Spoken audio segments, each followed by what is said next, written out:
Hello, everyone, and welcome to Jess and the Guest. My guest today is actor, musician, and DJ Kristian Nairn. I promise that's the last time I'm going to try and do an Irish accent. You may know him best from playing beloved character Hodor on Game of Thrones, or as a musician and DJ who's toured the world over 7 times.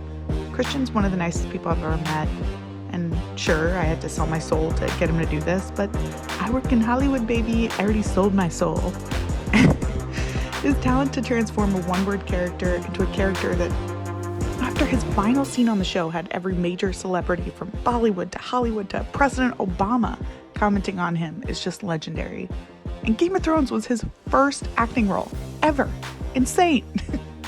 Before I started working in TV and film, I never realized how much work goes into a 2-second scene. And on a show like Game of Thrones, where they're filming these huge winter snow battle scenes in the heat of the summer, wearing 50 dead rabbits, there's a lot of work that goes into it. This podcast episode is going to break down Game of Thrones, fame, Hodor's final scene, his nude scene, nightclubs, nights out with the cast, horrible auditions, performing during riots, and so much more. Kristian is amazing, and I hope you like this episode. Oh, I know, I saw you were just in LA too. I was like, oh my God, you're everywhere. You're doing a lot. Yeah, I just got back from LA and I'm opening up a club here in Belfast. We open up in 3 weeks, and it's like it's all feet on the ground at the moment. It's chaos. Oh, cool. Good for you. That's so much work. So I just watched your audition for Game of Thrones. And how did you deal? Like, did you just have to find a kid? Because I don't have kids, and that would freak me out. Just being like, go find a kid too, and put it on tape, and no big deal. Yeah, I don't really have kids either. Well, clearly, but yeah, I don't know how that audition ended up online, but I think it's terrible. But I don't like to watch myself. I never like to watch myself. But that day, the kid actually had, if you see the audition, he actually had auditioned for the part of Bran as well. So he knew what he was doing more than I did at the time. That was my first audition, so I hadn't a clue what I was doing. Really? So maybe that helped me for Hodor. I don't know. But I didn't think too hard about it. So I had no idea how big Game of Thrones was going to be. So I wasn't scared or intimidated. So I think if I'd known what I was getting myself into, I might have been a bit more nervous. Yeah. Well, you were great. So I would never have guessed that was like your first audition or anything like that. Because Oh, come on now, Jess. you were great. I know, like, Hodor is such a beloved character. Do you feel that pressure to be nice all the time, or? Only because there's enough douchebags in the world. I try to be a decent person. I think I don't really have the energy anymore at 45 to pretend to be anything but myself. Yeah. So I mean, I think I'm an okay person. I'm not the best person in the world, I'm sure, but I try not to be a douchebag because I think there's plenty to go around. Oh, I love that. We need more people like that. Yeah, I hope so. When I first started in TV and film, I didn't realize how repetitive, how many takes you have to take, and like how long the days are. Like, and I just kept thinking, how did you do this part and not get hurt? Because I would have been hurt the whole time. Like, I did get hurt. yeah. Actually, on my first day, I really put my back out on the first day because I've kind of been told that I'll be carrying a lot on my back. Yeah. So I really strengthened my back and stuff. I was ready to have him here, but the first day I was holding him here, and I just wasn't ready for it. And yeah, it's caused a few problems, honestly, because yeah, and then I had a car accident in the middle of season 1 as well, and that sort of compounded it. So I do have back issues now, unfortunately, which I'm kind of trying to work through at the minute. But it was worth it. Yeah. It was definitely worth it. Yeah. Some things you have to put in the balance in your life, and with all the positive things Game of Thrones has brought to my life, I think a little backache is okay. Yeah. I'm hoping this is not true, but I read you didn't wash the costume for like 6 years. Is that absolutely true? Yeah, because they were very into continuity and deconstruction, and there were 2 Hodor outfits. I think my double, we had a double for wide shots and stuff. He would have had the other one, but my costume was not washed probably from the first day. And I used to come in and I used to get my cheapest, nastiest aftershave I could find. I collect aftershave. I've got like a wall of aftershaves, and I would like go and get like the Calvin Klein. That's my aunt bought me for 2 Christmases ago, and I would like cover it in like awful aftershave, and like you can smell me. It smelled like a cheap pharmacy, mixed with a shed of cow. Oh It was like a farmyard, like a cow wearing aftershave. That's what it smelled like.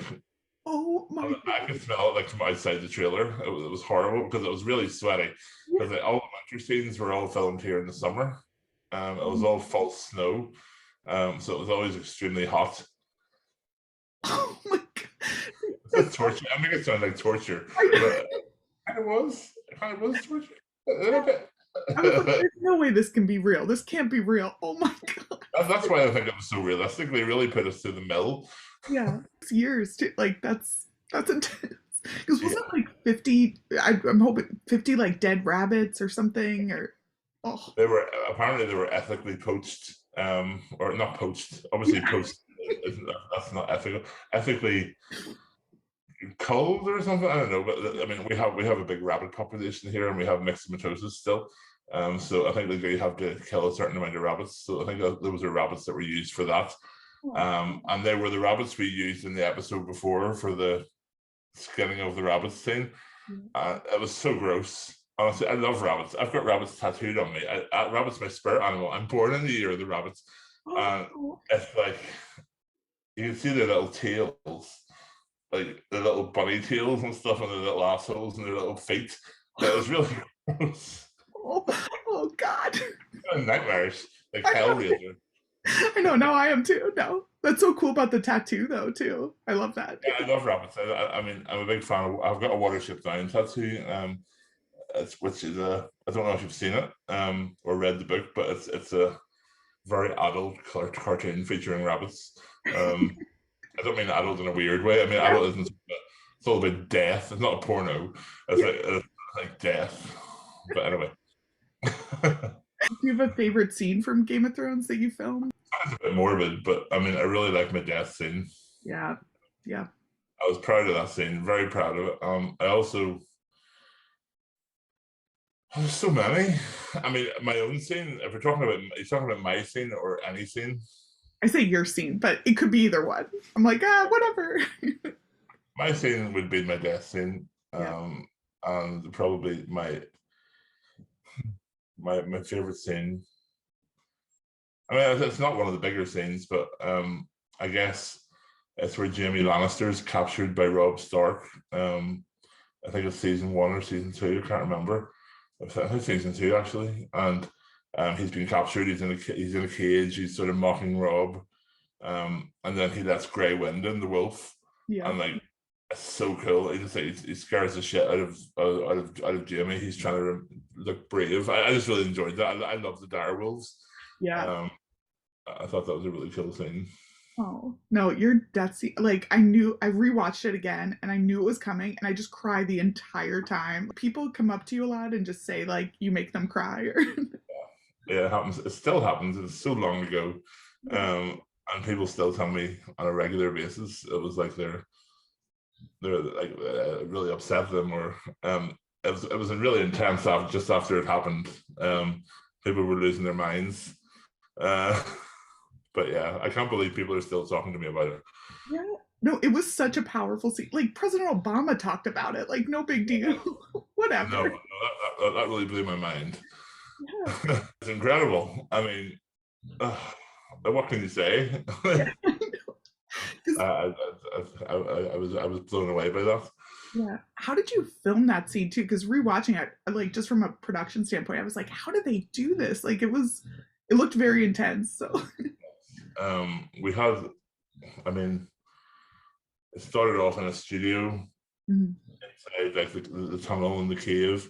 Then we were on location, and then there was a couple of different locations just for different shots, and then there was close-ups. That was a different location, and and I love when you watch it. It just seems like one thing. Yeah. And so, but that's the magic. The magic of TV. It's all put together, and yeah, it really blew me away. I think the set is still there in Banbridge, the tunnel. Banbridge is not so far away from here, actually.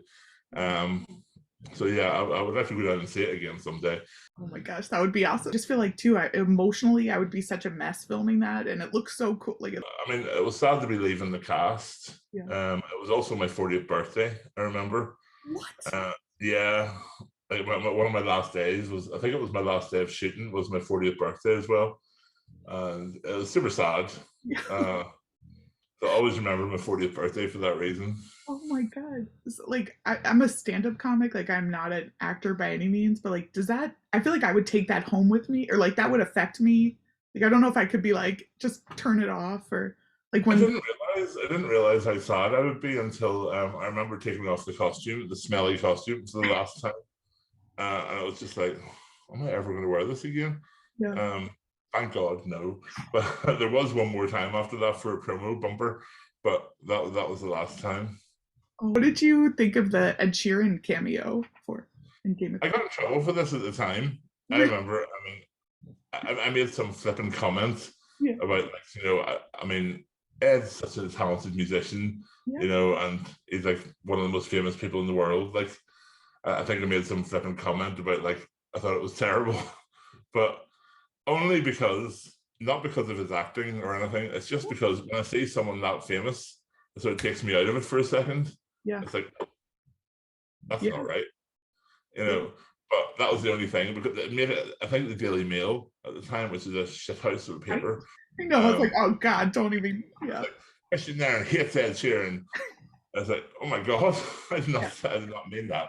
But yeah, I think it's weird when you see someone super famous from a different world in a fantasy world. It's like, oh, well, what's that? Yeah. But yeah, that's all. Yeah. I mean, I understand why I want to be in it. I mean, he's a big fan of the show, and so we had Snow Patrol, and we had Coldplay, and we had Sigur Rós, but I think they were less recognizable than him. Yeah, it's just so crazy. It would also stress me out so much that like a Daily Mail would say something, and I hate all that. I mean, it took me a while to realize that most journalists are not my friend. Yeah. Because I'm quite open, and I'm always getting in trouble. Oh, I still get in trouble. I don't really give a fuck anyway. I don't really care. I know, that's the best way to be, though. But yeah, that would stress me out. Like, I never understood that part of fame too, because I'm like, yeah, I'll tell you anything, and I'm like, oh God, no, don't. Yeah. Oh. But I'm sure you've had some like crazy fan interactions, but like, where's the craziest place you've been recognized? Because I'm sure you get it. I'm sure you get recognized all the time. Yeah, I'm kind of hard to miss. God, so many. I mean, I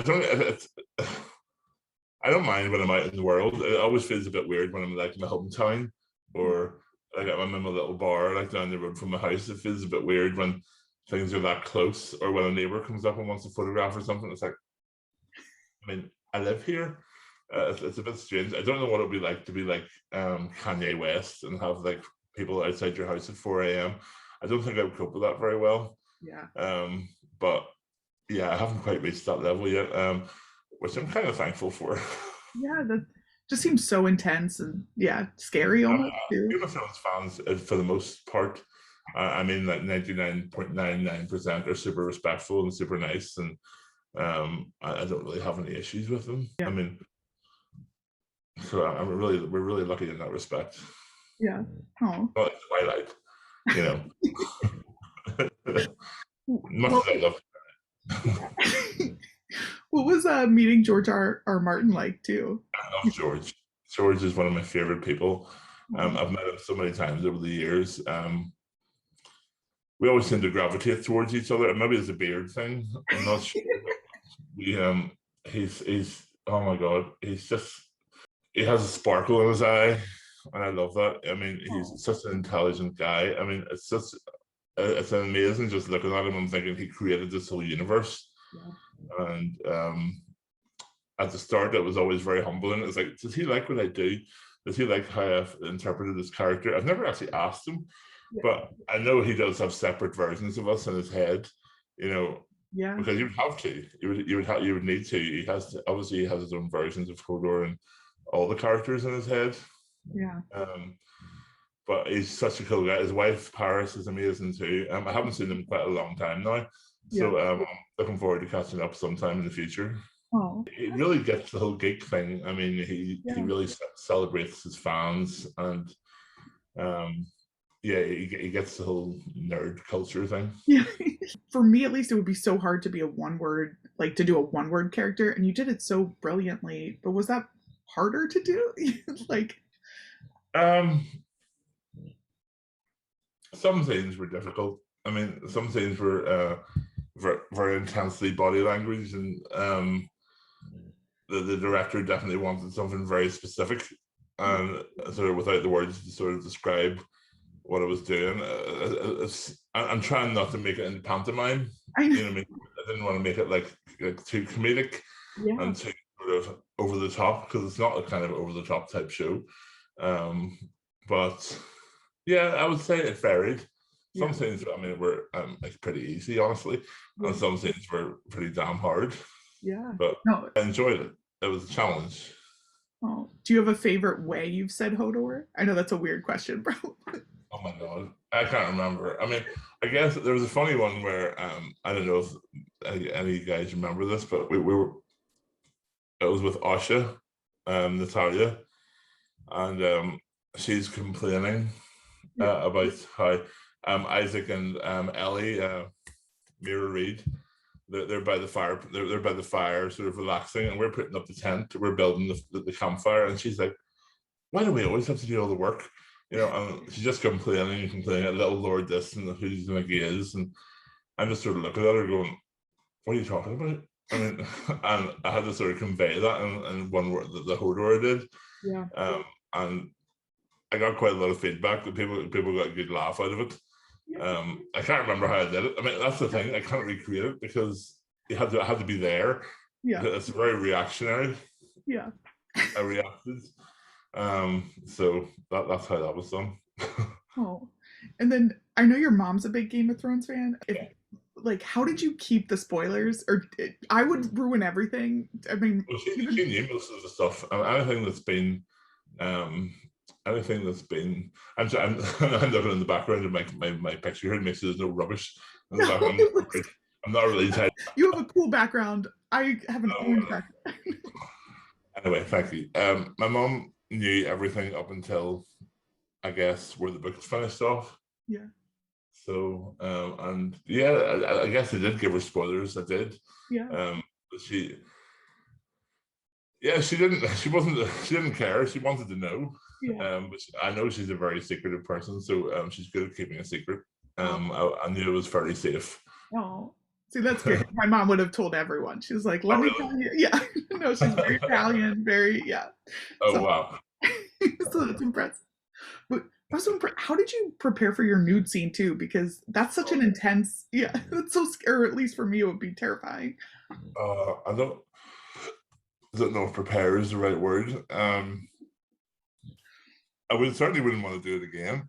I mean, I didn't want to do it, and then part of me did want to do it because obviously, one of the things I like about Game of Thrones was there were people of all different sizes and shapes. It was like the real world. It wasn't like Baywatch, you know. There's people of real shapes and sizes in there.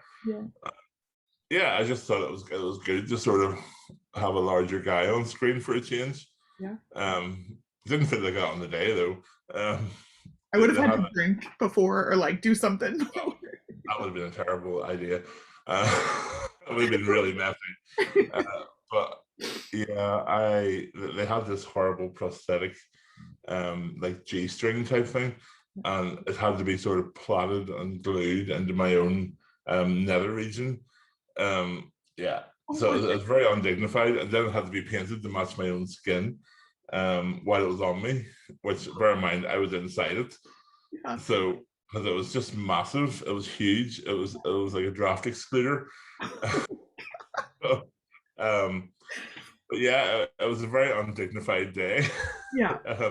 Hiding in a bush like a sex pest, and then coming out over and over and over again. Yeah.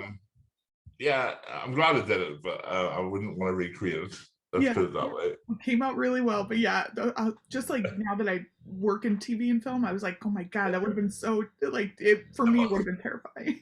I just remember they told me there was going to be a closed set, and it wasn't far from that. It was like there was like maybe 200 people standing around. It was like, oh god, what? It was horrendous. Yeah, because normally for sex scenes we'll have a closed set. Yeah. But yeah, I wasn't afforded that dignity. Oh my god, it's insane. Yeah. I was listening to your music, and you're such an incredible DJ and musician too. No, you're so good. She's fucking nice to me. My ego's going to inflate after this. Hope to see you perform live. So come to LA. But I just played there. Yeah. Yeah, I just played in the Exchange actually, but it was kind of a low key thing. I just wanted to do it, and I hadn't DJed in like a year and a half because of the whole COVID thing. So I just wanted to kind of find my feet again, as it were. So yeah, I'll definitely be back in the new year. That's for sure. All right, well, I'll be there because I'm just watching online. I was like, wow, this is so good. It's such a performance. I love it. I mean, that's my passion. So yeah. Oh, but does the Game of Thrones theme song like haunt you? Because I feel like I would get sick of it maybe if I had to. I don't play it usually. It depends. If I can tell, I can usually. I mean, after like 23 years being a DJ, or 22, God, I can't remember anymore. I know how to read a crowd, and I can tell if it's a Game of Thrones heavy fan crowd, or if it's like a music crowd. So if I know there's loads of Game of Thrones fans there, I'm certainly going to play like a remix or something of it, you know, or else I'll play it on the guitar or whatever. Because I do that sometimes. But usually, if it's just like a music fan crowd, I'll probably kind of divert around it. But I love the track. I mean, such an epic track. I mean, how can you not like that? I know. Is it weird? It was weird to me to see so many interviews. People were shocked that you were a DJ, and you've been doing it forever. I feel like so. Is it weird that people are shocked by that? Yeah, I've been around the world like I don't know how many times now, and I've DJed with all the big DJs, and but it was the same thing when I became an actor. People were like, they did some research on Google, and I remember they said, oh "My God, he's a DJ. He's not going to be able to act." And then when they found out people knew me as an actor, they were like, "Oh my God, he's a celebrity DJ." It's like a perpetual circle of proving myself. Yeah. But I mean, you can definitely do both. It's not like being an astronaut and a brain surgeon, you know. Those are just my hobbies, you know, no big deal. I think I read you like have DJed through like riots and fires. Like, what is the craziest place you've DJed? Those sound insane to me. Oh God, that's a question. I've DJed in Gorky Park in Moscow. I've DJed in Beirut in Lebanon. I've DJed in Belfast where there's gunshots going off in the background. Not recently, obviously it's very different now. DJed, let's see, in the middle of a riot, like I say, with the riot police coming in. I've DJed while CS gas was being released. I didn't even notice. And the whole place emptied in front of me. I usually close my eyes when I'm DJing, because the zone. And I looked up and the whole place was empty. Oh my God. Like my worst nightmare. He was going, come here. He was coughing and everything. It was like, there's like gas. And I had fans in my face, so I couldn't tell. Yeah. It was blowing away from me. And honestly, I'm not very observant. That'd be my worst nightmare, to be performing and then like look up and then no one's there. Yeah. What I mean, that's a DJ's nightmare. Yeah. I mean, it does happen. Yeah. I mean, thank God, not very often, but it definitely happens. Has anyone from the cast come to see you DJ too? Yeah.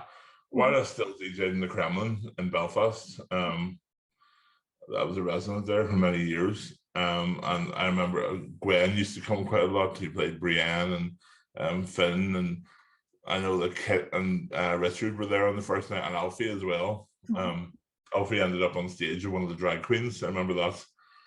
Yeah, I think they photographs somewhere. I must dig them out. I know. Yeah, a lot of them have been there. A lot of the cast and crew always came at the weekends. I know it's a gay bar, and it's a fairly safe place. You know, they never got any hassle. Yeah. And at that stage, people didn't really realize or care who they were. Yeah, that's so fairly, nice. Yeah, because I'm sure you guys, like, it must be hard to go out when you're famous too, and like, yeah, get can be. Especially when you're also physically like Gwen and myself. When you see us in the crowd, it's just like you can see us from a mile away. Yeah, I know you guys filmed in small pods. Like, what was it like meeting Kit for the first time too? God, I mean, I met him probably 6 months before we even started filming. I was just a young kid, you know. I was like, my God, he's taking on such a big part, which he obviously did very well. And I think I met Richard on the same day. But yeah, at that stage, I didn't know who he was. I didn't know anything about the part, so it was just very matter of fact. It was just like, oh, hi, this is Kit. Oh, hi, this is Kristian. Hi, how you doing? That sort of thing. So I didn't really realize at the time. That's crazy when you think about it. I know. I didn't read the books either, so it was like a fucking show. So I still haven't.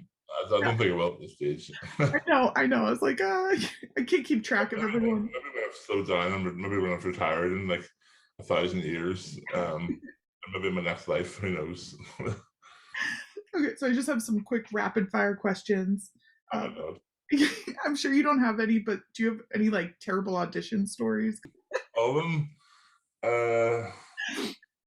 My first audition after Game of Thrones, I do not enjoy auditions. And my first audition after Game of Thrones, I can't remember what it was for, but I was so nervous, and I walked in and the casting director was having a massive argument with her secretary or her assistant, and she was such a foul mood, and they were screaming at each other, and I walked into the room and they're like, next, and I was just like, oh God. So I did an absolutely terrible audition. Needless to say, I didn't get the part. So bring me off. Yeah, geez. Oh my God, that sounds horrible. But yeah. What is your go-to karaoke song? Used to be Bohemian Rhapsody. But I don't have that range anymore, I don't think. I'll probably go for a Bon Jovi song. Both great, yeah. I'll go for It's My Life. I used to enjoy singing that one. Or maybe The Darkness, I believe, in a thing called Love. I don't know if you got that in America. Yeah. You did? Yeah. Okay. No, I was I definitely would sing rock. I've got a better voice for rock. I can't really do pop. Yeah. Oh. Yeah. Any like guilty pleasure TV shows, like embarrassing TV shows you watch, or? Well, I mean, I mentioned Twilight earlier. Yeah. Not a TV show, but no, that would count.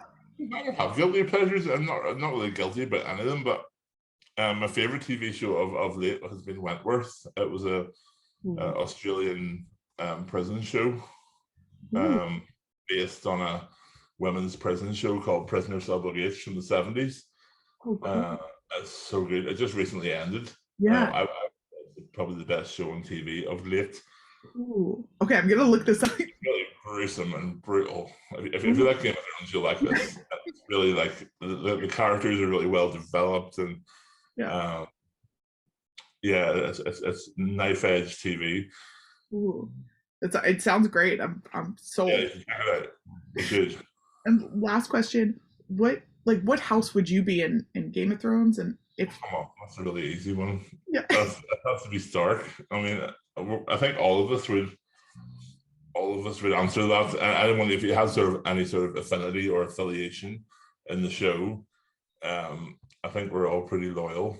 If it wasn't Stark, it would probably be Tyrell, because I'm such a huge fan of Olenna. She was like one of my favorite characters, and Yeah, that would be my second choice, but definitely Stark. Come on, like it has to be Stark. Yeah, yeah. Oh, well, congrats on the club opening too. Like that Thank sounds you. so Yeah, it's opening on the 9th of December. It's called Libertine. cool. Um, and it's a gay but very mixed bar. Everyone's welcome as long as you're not a dickhead. Yeah. Um, Oh, that's the rest of the policy. Just don't be a dickhead.